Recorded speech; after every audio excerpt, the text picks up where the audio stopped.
A very good morning, ladies and gentlemen, and to all our viewers. It's a beautiful day, and it's time for Aibo and Sri Lanka. Thank you for joining me. I am Krisanta, and today, as usual, we have a very interesting topic to be discussed. And to do that, we have a very important personality in the studio. Now, have you ever wondered that, despite all the trouble that we have in and around the world, ethnic conflicts, religious conflicts, terrorism, war, and destruction all around the world? Have you ever stopped for a moment and start wondering whether there'll ever be a war created? Will ever nations fight for water? That's a very interesting thing to think about, because even the world is looking at this problem at large, and countries like us can be very, very vulnerable targets because of the fact that this country is blessed with so much of water. If I may say correctly. We're going to discuss about the importance of this very interesting, this element which is compulsory for day-to-day living, and we have it in abundance.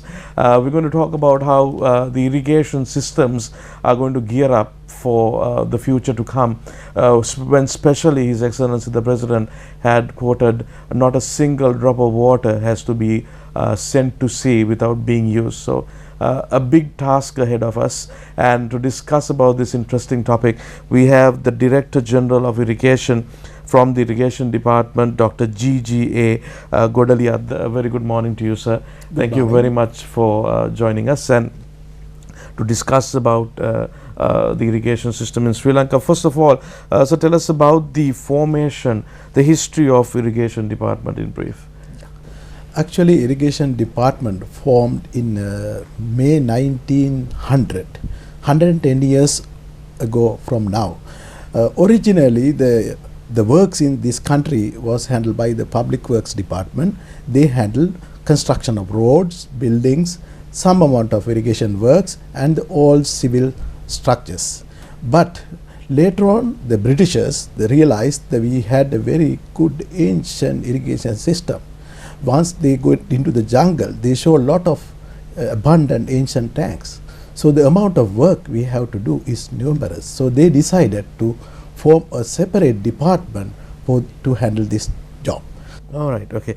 Doctor, now when you mentioned about the ancient times, now we must remember the contribution that has been done for the irrigation system in this beautiful country by the kings which ruled this country, like King Parakrama, King Devanampiyatis, Mahasen, King Akbo, and even Dhatu Sena, who did the Kalawai. Now, what was the thinking behind? Could you tell? They were so focused in developing and in preserving tanks which collected millions of gallons of water.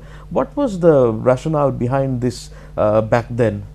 Yes, actually, to understand this one, we have two monsoons, northeast monsoon and southwest. So we have the two peaks of rainfall during the year.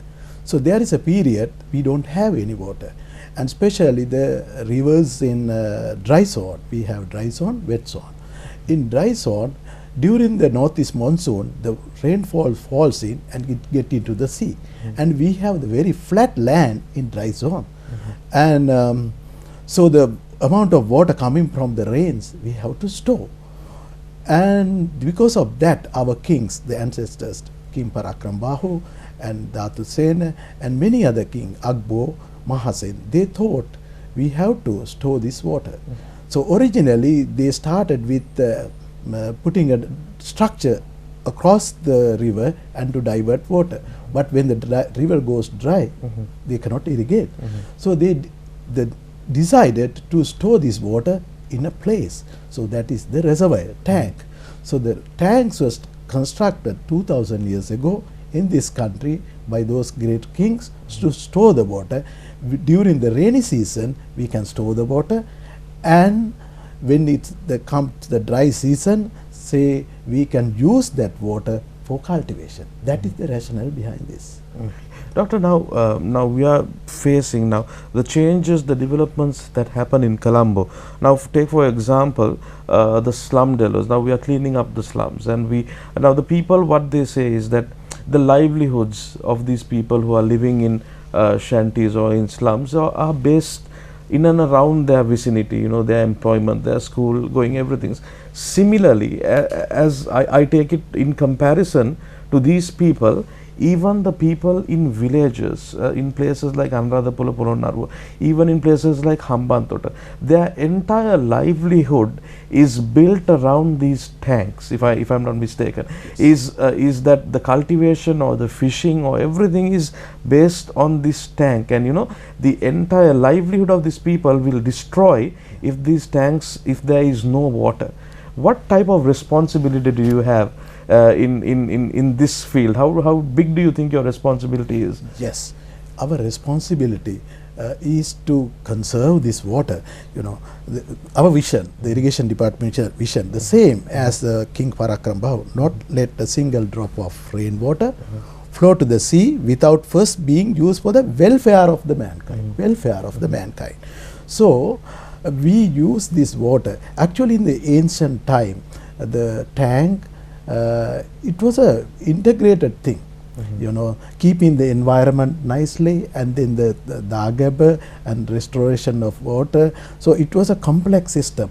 But now, actually, this whole life of the places you mentioned is totally depend on this irrigation infrastructure.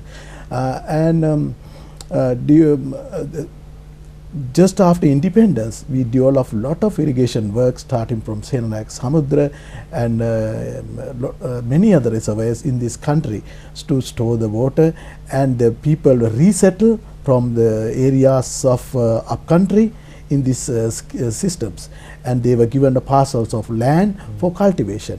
So we have a great responsibility to look after these people and to develop their life. So we were the first people to go to these areas. Now it is developed, but the irrigation department was the first people to move into these areas with the survey department.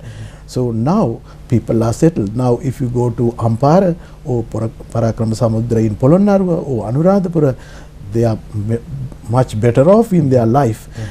They love their tank. And in Kantale, so all the people living there and the children, they know the value of this water, and we have take all action to preserve this water with good water management practices. We have a science of water management, how to use this water very effectively, and we start the cultivation with rains, and we keep that water in the tank. Especially in Maha season, we encourage the farmers to start the cultivation with the falling water. And once they flower, when they need water, we release water from the tank, and then they will irrigate the crops. And once the season is becoming over, we close it. Even we release the water according to the requirement of the crop and the requirement of the soils. If the soil is more percolative, we give little more. And if crop is smaller, the little amount of water. This is scientifically we can calculate it with depending on the evapotranspiration, our environment, the wind and everything. We have a science developed for that. So we give that amount of water through the channel system, and it is really, it is measured, not measured. We know how much to send it for the area irrigated. So like that, we preserve this water with the scientific approach. And once that season is over, we just keep it. And then when again the jala cultivation start, again we start releasing, and we do the same thing. So we have a control an issue of water. We have the structures to control, and it is not fully open. We can regulate and release.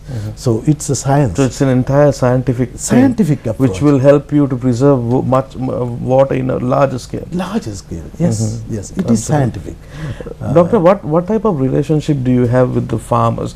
Now, when you mentioned, now one will say, okay, his field got water first, and I got a little bit, and you know, you must be coming across problems like this. You know, there, as you very correctly said, there is a scientific method to this. You know, first it goes to one place, and then it has to flow on to another place. You know, the irrigation system itself, leaving aside the operating of it, but you know, the channels are also equally important. You might be getting people who block it and, you know, take more.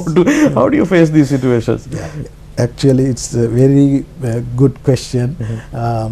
we have always the head and tail end problem. Okay. Yeah. Head end farmers get more water, tail end farmers get less water. That's right. So this is the science of water management. So now we are taking lot of effort to, because as you mentioned, now when there is a long canal running, say about 40 kilometers, there are hundreds of structures to take water, and it can be controlled. So we have a system. When we release water, we maintain the required amount by controlling and